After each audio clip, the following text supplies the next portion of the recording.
Қазіргі таңда Балқаш қаласы бойынша заңға қайшы әрекет қылмыстық іс үшін бас бостандығынан айыруға, 12 тұлға бас бостандығын шектеуге, 28 тұлға және 7 адамға қоғамдық жұмыстарға жұмылдыруға қатысты жаза тағайындалды. Балқаш қаласының прокуратурасы мемлекет атынан заңдылықтың сақталуын қатаң қадағалауды жүзеге асыратынын атай кеткен жөн. Себебі Қазақстан Республикасының Конституциясының 83 бабына сай қылмыстық істер бойынша сотта прокурор мемлекеттік мүддесін қорғайды.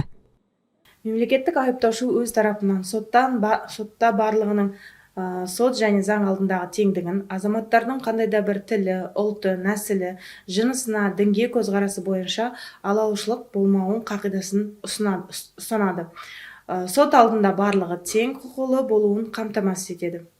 Жалпы 2023 жылдың статистикасына жүгінетін болсақ, жыл басынан бері Балқаш қаласы прокуратурасымен сотта 51 қылмыстық іс қаралып, 3 қылмыстық іс татуласу жүйесі бойынша сот қаулысымен тоқтатылған. 47 қылмыстық іс бойынша 49 тұлғаға қатысты айыптау үкімі шығарылған. Айтып өту керек, оның ішінде жиі қаралатын қылмыстық істер санатында Қазақстан Республикасының 188 бабына сәйкес 16 ұрлық фактісі тіркелген. Ал есірткі сақтау қылмысы бойынша 11 іс, денсаулыққа қасақана ауыр зиян келтіруде 7 іс тіркеліп отыр.